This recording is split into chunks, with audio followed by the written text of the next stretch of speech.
नहमदुहु व नुसल्ली व नुसल्लिम अला रसूलिहिल करीम अम्मा बाद फ़अऊज़ु बिल्लाहि मिनश शैतानिर रजीम बिस्मिल्लाहिर रहमानिर रहीम।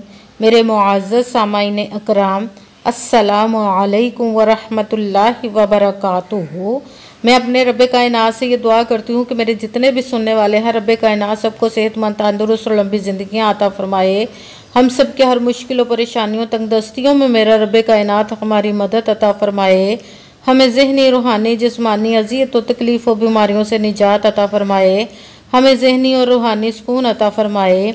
हमें बीमारी दुनिया से बचाकर बीमारी मदीना बनाए। और जो हम सब के हक़ों में बेहतर है, मेरा रब्बे कायनात हमारे लिए वो अता फरमाए। और जो हमारे हक़ों में बेहतर नहीं, उसका ख्याल भी हम सब के दिलों से निकाल दे और हम सबको अपनी रज़ा पर राज़ी रहने वाला बना दे। आमीन सुमा आमीन। माशाल्लाह से आज मुहर्रमुल हराम की 6 तारीख और हफ्ते का दिन है। और आज मैं आप लोगों के लिए जो वजीफ़ा लेकर आई हूँ वो जादुई वजीफ़ा है, जिसको पढ़ते ही अल्लाह पाक आपके घर में, आपके नसीब में, आपकी किस्मत में दौलत के ढेर लगा देगा। इस वजीफ़े को, जो आज का वजीफ़ा जादुई वजीफ़ा बहुत ही ख़ास और पावरफुल वजीफ़ा है, गैबी ख़जानों से दौलत लेने का वजीफ़ा, इसको स्किप मत कीजिएगा, लाजमन पढ़िएगा। जैसे वीडियो मिले फ़ौरन पढ़ लें। अगर फ़ौरन किसी मजबूरी की वजह से ना पढ़ सकें तो वीडियो को अपने पास सेव कर लें और जैसे ही आज के दिन आपको टाइम मिले इस वजीफ़े को लाजमन पढ़िएगा। हस्बुनल्लाहु व निअमल वकील, या हय्यू या क़य्यूम का वजीफ़ा है। किसी भी मकसद, किसी भी हाजत, किसी भी मुराद के लिए आप इस वजीफ़े को पढ़ सकते हैं। आपका अपना घर नहीं, घर ख़रीदने के लिए पढ़ सकते हैं। आपकी औलाद नहीं, उसके लिए पढ़ सकते हैं। आपकी औलाद नाफरमान है, उसके लिए पढ़ सकते हैं। आपके घर में लड़ाई झगड़े रहते हैं, नचाकी, परेशानी, मुफलसी, गरीबी है, उसके लिए पढ़ सकते हैं। आप पर बहुत ज़्यादा कर्ज है, उतरने का सबब नहीं बन रहा, उसके लिए पढ़ सकते हैं। आपके घर में कोई बहुत ज़्यादा बीमार है या आप खुद बीमार हैं, उसके लिए पढ़ सकते हैं। आपकी औलाद नाफरमान है, उसके लिए पढ़ सकते हैं। आपके पास अच्छी जॉब नहीं, जॉब लेने के लिए पढ़ सकते हैं। आपका अच्छा भला कारोबार चलता हुआ अचानक से बंद हो गया, उसके लिए पढ़ सकते हैं। आप पर जादू, टूना, नजरे बद, हसद, बंदिश है, कुछ भी है, उसके लिए पढ़ सकते हैं। आपकी ज़िंदगी में, घर में सुकून नहीं, दौलत, रिज़्क़, कारोबार में बरकत नहीं, उसके लिए पढ़ सकते हैं। मतलब किसी भी मकसद, किसी भी हाजत, किसी भी मुराद के लिए पढ़ सकते हैं। मगर जब पढ़ने लगे तो रब्बे कायनात की ज़ाते पाक पर यकीन कामिल रख के पढ़िएगा। कहते हैं कि यकीन कामिल होता है, पीर कामिल नहीं होता। और अच्छी नीयत रख के पढ़िएगा कि रब्बे कायनात कुरान पाक में इरशाद फरमाता है, इन्नमल अमालु बिन्नियात, कि जो अमलों का दारोमदार होता है वो नीयतों पर होता है। अगर हमारी नीयत अच्छी है तो हमारा अमल भी अच्छा होता है, और अगर हमारी नीयत ही अच्छी नहीं तो हमारा अमल भी अच्छा नहीं होता। चाहे हम जितनी मर्ज़ी मेहनत कर ले, जितनी मर्ज़ी कोशिश कर ले, हमें उसका फल, उसका अजर अच्छा नहीं मिलता। इसलिए अच्छी नीयत रख के, पुख्ता यकीन रख के और 5 वक़्त की नमाज की पाबंदी लाजमी रखिएगा। फिर इस वजीफ़े को कीजिएगा। ऐसा हो नहीं सकता कि हम रब्बे कायनात के किसी इस्म का या कलाम पाक का वजीफ़ा करें और हमें नाकामी मिले। ये हमारे ईमान की कमज़ोरी होती, जिसकी वजह से हमें नाकामी मिलती है। आपने अमल करते वक्त अपने दिलों में, जहनों में ज़रा सा भी ऐसा वसवसा नहीं लाना कि हम ये अमल कर रहे हैं, पता नहीं हमें कामयाबी मिले या ना मिले। आपने सिर्फ मेहनत करनी है, उसका फल, उसका अजर देना उस ज़ाते पाक का काम है, क्योंकि उसकी दस्ते कुदरत से कोई चीज़ बाहिर नहीं, उसके कुन कहने की देर है और फायाकून हो जाता है। आपने अमल करने के बाद उसके कुन का इंतज़ार करना है। इंशाअल्लाह अज़ीज़ रब्बे कायनात अपने हुक्म से आपकी तकदीर के बंद तालों को खोल देगा, आपके नसीब के सितारों को चमका देगा, आपकी ज़िंदगी में ऐसे ऐसे मोजज़े अता फरमाएगा कि आप खुद हैरान रह जाएंगे। आपकी ज़िंदगी बदल जाएगी इंशाअल्लाह अज़ीज़ उसके हुक्म से। अगर वीडियो अच्छी लगे तो इसको लाइक ज़रूर कीजिएगा और आगे भी शेयर कर दीजिएगा, ताकि किसी दूसरे को हमारी वजह से फ़ायदा पहुँचे तो हमारे लिए सदका जारिया बन जाए। अगर जो नए हैं इस चैनल पर, इस चैनल को सब्सक्राइब कर ले और बेल आइकन को भी दबा ले, ताकि मेरी अगली आने वाली वीडियो आप तक पहुंच सके। अगर कोई मुझसे किसी मसले के बारे में इस्तिहारा करवाना चाहते हो, या किसी काम का हिसाब लगवाना चाहते हो, किसी काम के लिए वजीफ़े को पूछना चाहते हो, या कुरान पाक ऑनलाइन पढ़ना चाहते हो, महफिल मिलादुन नबी के लिए बुलवाना चाहते हो, तो व्हाट्सअप का नंबर वीडियो पर चल रहा है, आप लोग मुझसे रब्ता कर सकते हैं। अगर मेरे भाई या बुज़ुर्ग मुझसे रब्ता करना चाहते हों तो व्हाट्सएप पर वॉइस मैसेज करके मुझे अपना मसला बता सकते हैं। अगर बहनें या माएँ मुझसे रब्ता करना चाहती हों तो व्हाट्सएप पर वॉइस कॉल करके मुझसे बात कर सकती हैं, अपना मसला बता सकती हैं। आपने वजीफ़ा करने से पहले कमेंट्स में अपना नाम और जहाँ आप रहते हो जगह का नाम और अल्लाह पाक का एक नाम लाजमन लिखना, ताकि मैं भी आप लोगों के लिए दुआ कर सकूँ और फिर वजीफ़े की भी आप लोगों को इजाज़त मिल जाएगी। आपने वजीफ़ा करने से पहले मुकम्मल वीडियो को सुन के समझ के ध्यान के साथ तवज्जो के साथ फिर वजीफ़े को करना है, कि ऐसा ना हो कि वीडियो को स्किप कर करके सुने और छोड़ के सुने, कोई बात रह जाए और फिर आप वजीफ़ा करने लगे और वो ठीक ना हो।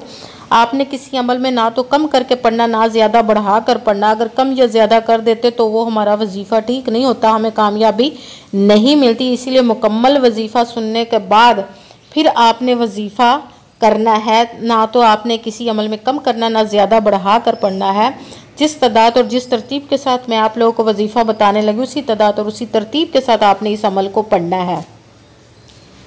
आप इस अमल को आज के दिन किसी भी जगह पर बैठकर पढ़ सकते हैं, घर में, ऑफिस, मदरसे में, यूनिवर्सिटी में, कॉलेज में, शॉप पे, कहीं पे भी बैठकर पढ़ सकते हैं। मगर जब पढ़ने लगे बिल्कुल खामोशी तवज्जो सुकून के साथ पढ़ना। वजीफ़े के दरमियान ना तो आपने किसी से बात करनी, ना उठना, ना फ़ोन इस्तेमाल करना है। मुकम्मल वजीफ़ा पढ़ने के बाद ही आपने किसी से बात करनी, उठना या कि फ़ोन इस्तेमाल करना है। आप इस वजीफ़े को आज के दिन किसी भी नमाज के साथ पढ़ सकते हैं, किसी भी वक्त पढ़ सकते हैं, नमाज के साथ पढ़ सकते हैं, नमाज के अलावा भी पढ़ सकते हैं। अगर नमाज के साथ पढ़ रहे हैं, नमाज मुकम्मल पढ़ने के बाद दुआ मांगने के बाद वजीफ़ा कर पढ़ना है। अगर नमाज के अलावा पढ़ रहे हैं तो बावजू होकर ऐसी जगह पर बैठकर पढ़ना जहाँ पे आप बिल्कुल खामोशी तवज्जो सुकून के साथ पढ़ सकें। जब आप बैठ गए एक जगह पर बावजू होकर तो आपने एक मरतबा दुरूद पाक पढ़ना। कोई सा भी दुरूद पाक पढ़ सकते हैं, मगर दुरूद इब्राहिमी जो नमाज में पढ़ा जाता है वो वाला एक मरतबा दुरूद पाक पढ़ ले तो ज़्यादा बेहतर है। दुरूद पाक पढ़ने के बाद आपने एक मरतबा आऊज़ु बिल्लाहि मिनश शैतानिर रजीम बिस्मिल्लाहिर्रहमानिर्रहीम पढ़कर अपने मकसद की नियत कर लेनी, जिस मकसद जिस हाजत के लिए आप इस वजीफ़े को करने लगे हैं। फिर आपने सबसे पहले नंबर पर जो वजीफ़ा पढ़ना है वो है या वहाबू, या वहाबू, या वहाबू। इसको आपने 6 मरतबा 6 टाइम पढ़ना है। फिर साथ ही दूसरे नंबर वाला वजीफ़ा कुरान पाक की आयत का एक वजीफ़ा है हस्बुनल्लाहु व निअमल वकील, हस्बुनल्लाहु व निअमल वकील, हस्बुनल्लाहु व निअमल वकील। इसको आपने 6 मरतबा 6 टाइम पढ़ना है।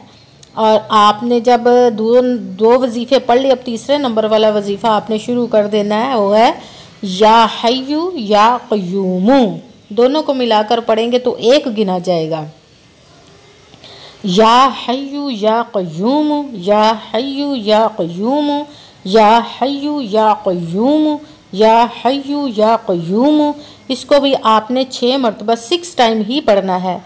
फिर आपने 3 वजीफ़े पढ़ लिए तो अब चौथे नंबर वाला वजीफ़ा कुरान पाक की सबसे छोटी लाडली ज़िद्दी सूरत का वजीफ़ा पढ़ा, जो दौलत के लिए बहुत ख़ास और पावरफुल वजीफ़ा माना जाता है। सूरह कौसर का अमल करना है चौथे नंबर पर। बिस्मिल्लाहिर्रहमानिर्रहीम इन्ना आअतैना कल कौसर फसल्लि लिरब्बिका वनहर इन्ना शानिअका हुवल अबतर। सूरह कौसर को आपने एक मरतबा 1 टाइम पढ़ना है। जब आपने सबसे पहले एक मरतबा दुरूद पाक पढ़ा, फिर एक मरतबा आऊज़ु बिल्लाहि मिनश शैतानिर रजीम बिस्मिल्लाहिर्रहमानिर्रहीम पढ़कर अपने मकसद की नियत कर लेनी है। फिर सबसे पहले नंबर पर जो वजीफ़ा पढ़ना है वो है या वहाबू। इसको आपने 6 मरतबा 6 टाइम पढ़ना। फिर साथ ही दूसरे नंबर वाला वजीफ़ा हस्बुनल्लाहु व निअमल वकील। इसको आपने 6 मरतबा 6 टाइम पढ़ना। फिर साथ ही तीसरे नंबर वाला वजीफ़ा या हय्यू या क़य्यूमू। इसको भी आपने 6 मरतबा 6 टाइम ही पढ़ना। फिर साथ ही एक मरतबा आपने बिस्मिल्लाहिर्रहमानिर्रहीम पढ़कर इन्ना अअतैना कल कौसर फसल्लि लिरब्बिका वनहर इन्ना शानिअका हुवल अबतर तर सूरह कौसर को 1 मरतबा पढ़ना, फिर वही दुरूद पाक पढ़ना जो दुरूद पाक आपने वजीफ़ा शुरू करने से पहले पढ़ा था। जब दुरूद पाक पढ़ लिया, अब आपका वजीफ़ा मुकम्मल हो गया, अब आपने दोनों हाथों को रब्बे कायनात की बारगाह अक़दस में बुलंद कर लेना। सबसे पहले अपने गुनाहों की बख्शिश की दुआ मांगनी है, फिर जिस मकसद जिस हाजत के लिए आपने इस वजीफ़े को किया उसकी खूब दुआ कीजिएगा और दुआओं में मुझे भी याद रखिएगा, मेरे लिए भी दुआ कीजिएगा। जज़ाकल्लाहु खैरा। जिस मकसद जिस हाजत के लिए आपने इस वजीफ़े को किया, रब्बे कायनात अपने हुक्म से, अपने प्यारे महबूब के सदका से और शहदा करबला के सदके और अपने कलाम पाक इस्म मुबारक के सदके और इस प्यारे प्यारे माह मुबारक मुहर्रमुल हराम के सदके आपकी तमाम नेक और जायज़ हाजात को कबूल व मंजूर अता फ़रमाए। आमीन सुमा आमीन। अस्सलामु अलैकुम व रहमतुल्लाहि व बरकातुहू।